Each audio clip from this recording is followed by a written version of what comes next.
उत्तम क्षमा करो जो भाव है, सत्य शौच संयम तप त्याग उपाय है। आत्मचर ब्रह्मचर्य कर्म रस सार है, चहुगति रुख से पार मुक्ति करतार है। बोले पंचतत्व श्री भगवान की जय, श्री भगवान की जय, काशीनाथ भगवान की, शांतिनाथ भगवान की, पद्मनाथ महावीर भगवान की, ओमकेश्वर बाहुबली भगवान की, चौबीस शंकर भगवंतों की, अजय श्री कुंकुम गुरुदेव की, अजय गुरुदेव श्री देवनंद जी महाराज जी की, ओम गुरुदेव श्री जयदेव जी महाराज जी की, समस्त आचार्यों की, तीन नौक महाराजों की, सामने वाली माता की, दस लक्षण महाकाल की, उत्तम आर्जव धर्म की,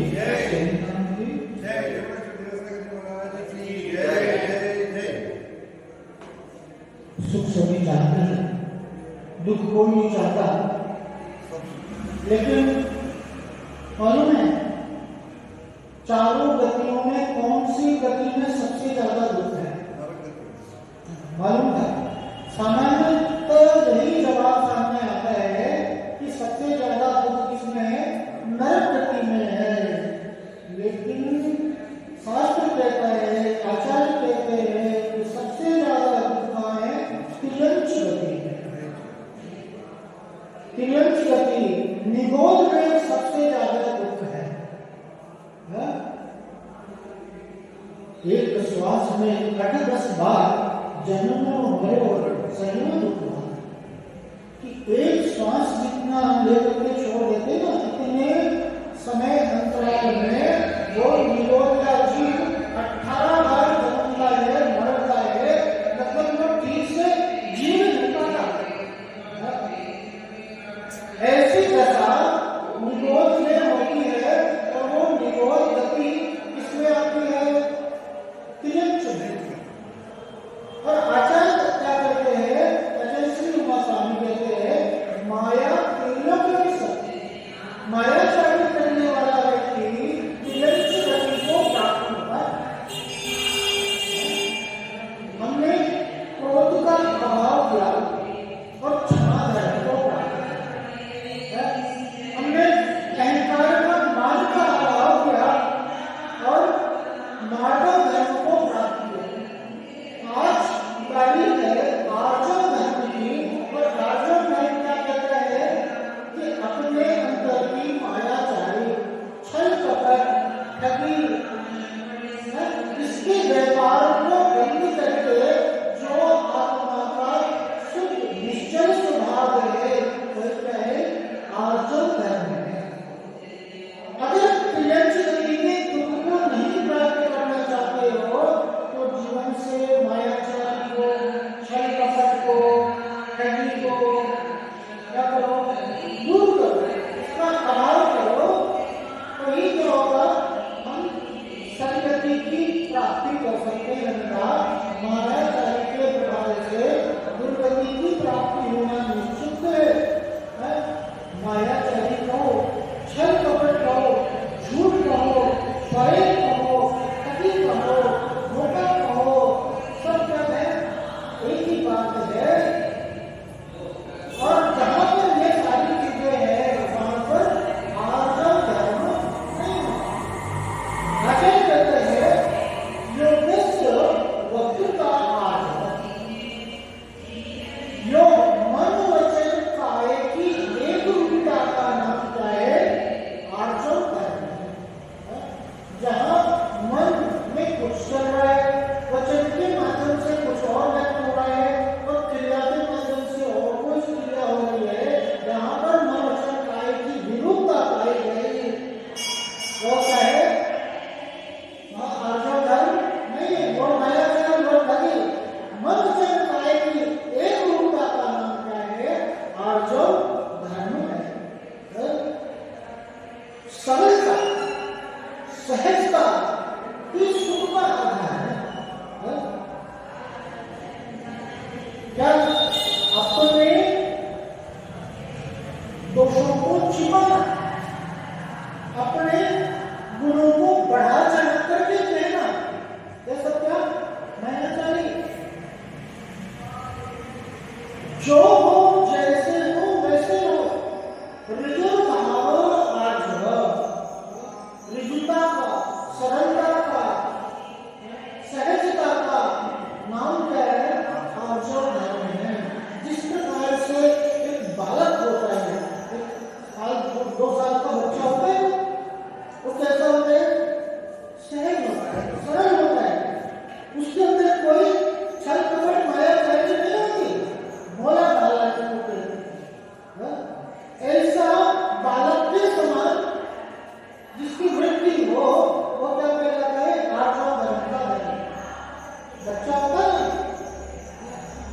अब क्या हुआ कि डोरबेल रखी, तो पिता ने क्या देखा?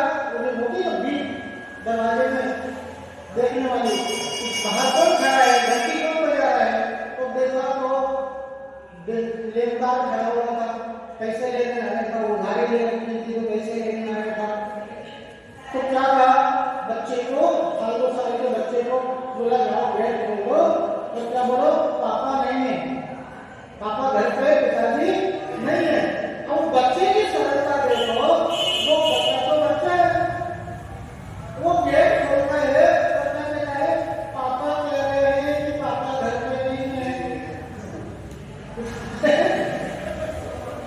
ऐसी सरलता, ऐसा सीधापन, ऐसा सहजता, जैसे कि खुली किताब में उसको कुछ छिपाने जैसे दिखावटी बना नहीं हो,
उसके हाथ को पकड़ा, बोले कि तू क्या कहेगी, मैं कहता हूँ सब।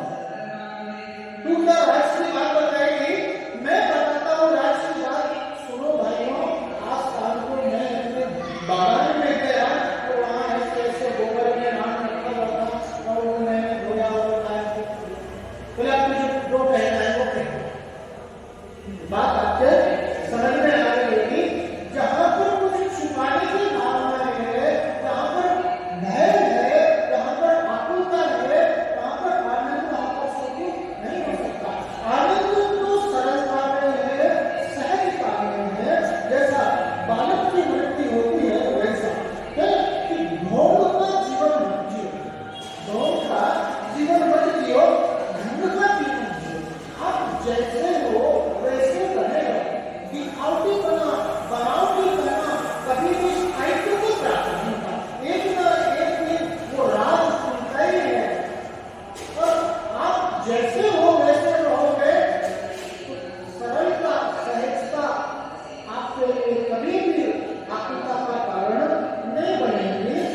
कपट छिपाए न छिपे, छिपे न मेटो भाव, दाबी दूबी न रहे रूई न प्रतीका।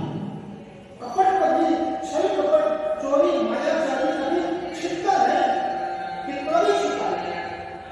जिस प्रकार से रूई है ना, रूई कभी कपास, उसमें आग लग जाए, थोड़ी सी चिंगारी भी लग जाए तो वो कभी छुपेगी क्या?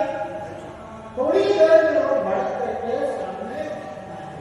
ये चोरी, ये मायाजाली क्या ये कभी छुपती नहीं है।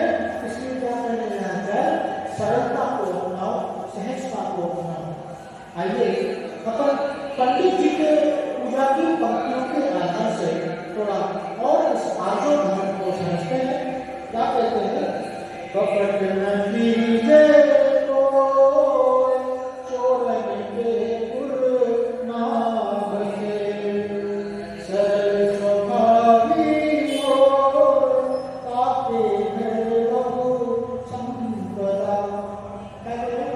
कपट न कीजे कोय, कपट कभी मत करो, छल मत करो, मायाजाली मत करो, ठगी मत करो। क्यों? चोरन के गुर ना बसे। चोर होते उनका कोई एक निश्चित स्थान नहीं होता, उनके गांव कभी बसते नहीं है, वो कभी एक स्थान पर टिक करके नहीं रह सकते। विजय माल्या का कितना करोड़ का उसने गबन किया, लेकिन मालूम है किसी को कहाँ है विजय माल्या अभी वर्तमान में कहाँ है? एक शहर से दूसरे शहर, एक देश से दूसरे देश भागता फिरता है। जहाँ भी जाता है मीडिया में लोग उसे पहचानते हैं।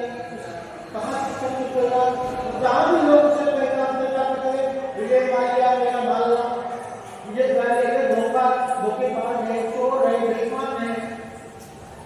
कहीं भी वह निश्चित होकर के नहीं रह सकता। चोरन के गुर ना बसे, सरल स्वभावी हो ताके घर बहु संपदा। जो सरल स्वभावी है ताके घर बहु संपदा, वही संपदा वाला है। क्या करेगा महाराज? सीधा व्यक्ति, उसके यहाँ संपदा कहाँ से होगी? हमने तो अक्सर देखा है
रंजकता बहुत मुस्कुराती फिर थोड़ा सा भी छल कपट माया चाही है ना तो वह भी बहुत दुख का कारण बनती है।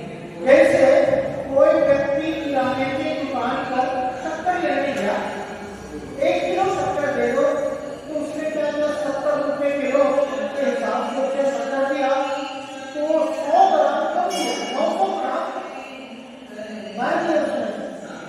तो मन में क्या सोच हो रहा है कि मैंने इतने 10 रुपए 5 रुपए 7 रुपए मैंने बचा लिया, 7 रुपए मेरे गले में आ गए।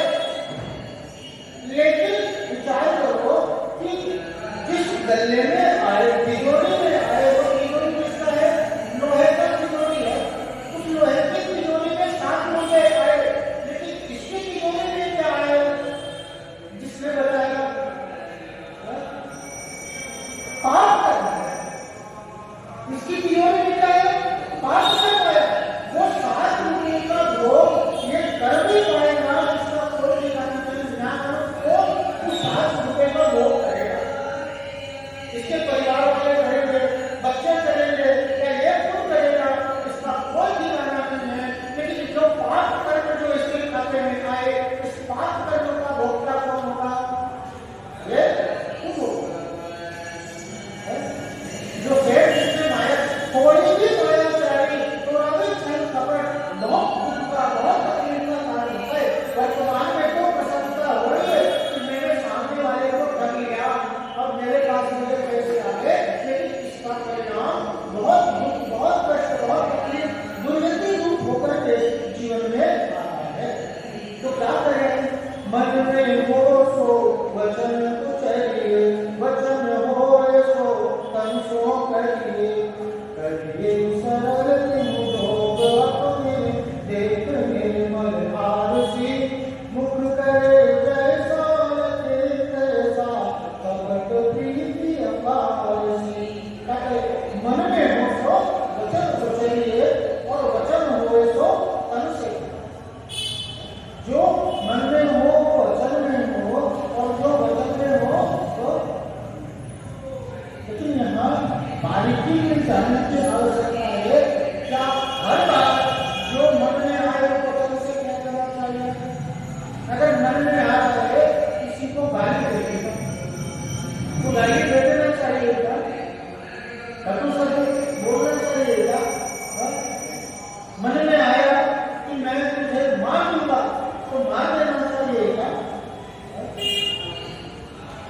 महाभारत का प्रसंग है, अर्जुन ने प्रतिज्ञा ले ली, अर्जुन ने प्रतिज्ञा ले ली कि शाम का अगर जयद्रथ का वध नहीं कर दिया तो मैं क्या अग्नि में समाहित हो जाऊंगा, अपने आप की आहुति दे दूंगा अगर शाम को जयद्रथ का वध नहीं किया। हालांकि शाम तक उसने जयद्रथ का वध कर दिया, लेकिन क्या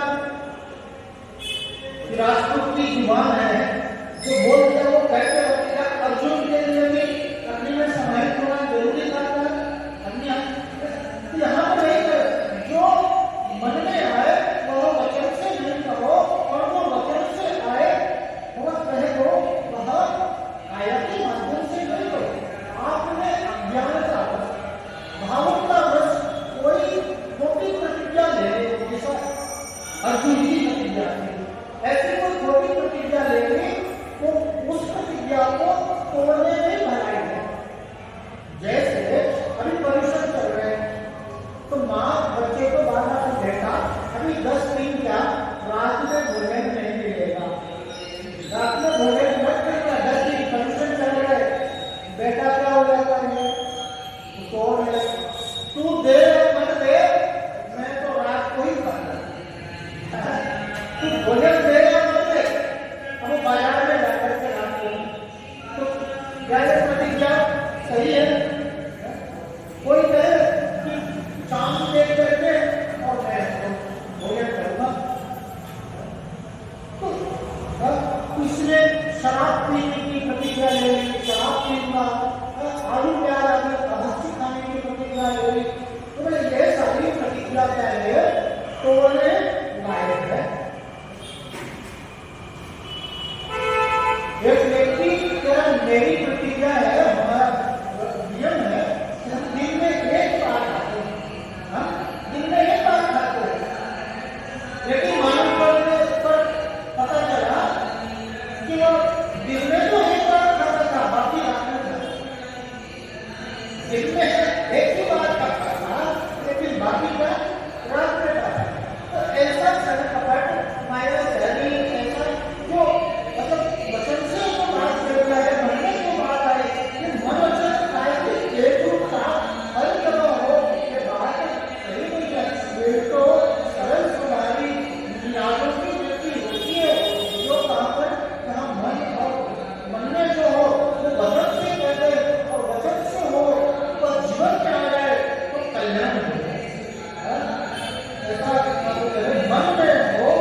दीवार जिस प्रकार से कैसा है जलाता है, उसी प्रकार से छल मायाचारी पकड़ता है, उस अंगार के समान जलाने वाली है।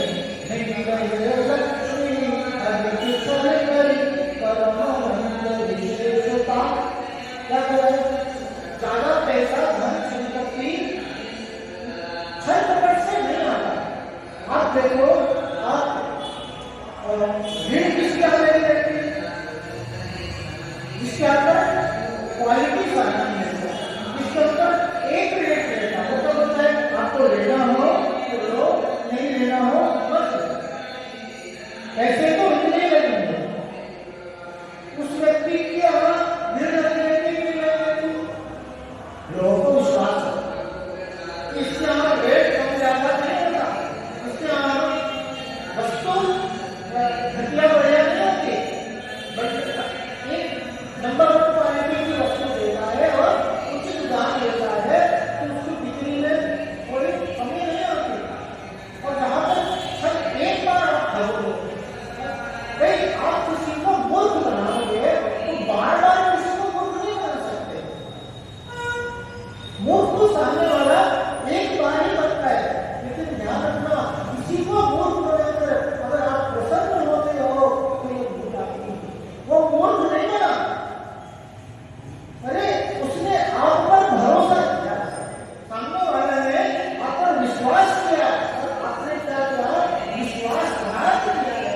सामने वाले को मूर्ख बनाकर आप सामने वाले को नहीं चल रहे हो, अपने आत्मा को चल रहे हो। कर्म बल विशेषता, उससे बाद आपके लिए पाप कर्म का बंद होने वाला है, आपकी हानि होने वाली है, अहित होने वाला है। भय त्यागी तुम विराट फिर आप उतार देता।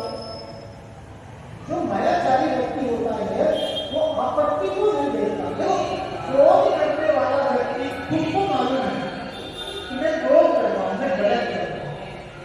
अहंकार करने वाले व्यक्ति को भी मालूम है मैं अहंकार कर रहा हूं, खुद को भी मालूम होता है और सामने वाले को भी मालूम होता है कि क्रोधी व्यक्ति से, अहंकारी व्यक्ति से वो दूरी बना करके रखता है। लेकिन मायाचारी एक ऐसा विषय है जो न स्वयं को दिखता है और सामने वाले को दिखता है।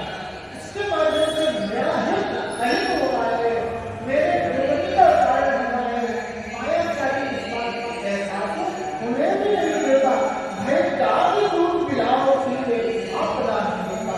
जैसे क्या होता है, बिल्ली दूध पी रही है, दूध रखा रहता है चौके में और बिल्ली उसमें मुंह लगा देती है, तो उस बिल्ली को इस बात का एहसास नहीं रहता कि पीछे से मालिक आकर के और डंडा चलाने वाला है। आपदा परिणाम मेरे जीवन में क्या आएगा, इस बात का उसे एहसास भी नहीं देता। एक छोटी सी कहानी अगर सुनेंगे और अपनी बात को समझो करेंगे कि एक सेठ जी थे, धर्मात्मा के मंदिर रोज आया करते थे और इसी क्रम से वो मंदिर पहुंचे, पूजा आदि कर रहे। तो वहां पर एक पंडित जी आए, विद्वान आए हुए थे, कोई दूर बाहर से आए थे, तो ये अतिथि सेठ जी को। तो इन्होंने क्या कहा कि पंडित जी आज आप भोजन हमारे घर में करना, और वो पकड़ करके घर गया और सेठ आदमी तो परेशान थी इसकी आदत से। जब जाते हैं मंदिर किसी को पकड़ ले आते हैं, मेरी आदत हो जाती है। तो सेठ आदमी बोली बहुत अच्छा किया आपने, पंडित जी को ले आए तो दाल बाटी चूरमा बनाते हैं तो पर क्या करें, घी थोड़ा कम है, आप जाओ और घी लेकर के आ जाए। फिर ये घेरे में चला जाता है। सेठ आदमी देखती है पंडित जी को, पंडित जी सेठ जी यूं को बहुत अच्छे, हर बार किसी को भगवान को किसी सब्जेक्ट व्यक्ति को पकड़ करके ले आते हैं और बहुत अच्छे से खिलाते हैं। लेकिन जानते हैं खिलाते सोचो ठीक है, लेकिन वो कोने में जो सोता रखता है कपड़ा धोने वाला मुसल और इससे बहुत मारते हैं। उसके बाद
भगवान की, शक्तिमान भगवान की, सत्यनारायण महावीर भगवान की, ओंकेश्वर बाहुबली भगवान की, 24 संकर भगवान की, अजय से कुंडल कुंडल की, अजय से देवमन जी महाराज की, मंगल से जगती महाराज की, समस्त आचार्यों की, तीर्थों महाराज की, दादा साहब ने नंदी महाराज की, दशलक्षण महापर्व की, उत्तम आलोक धर्म की, जैन की,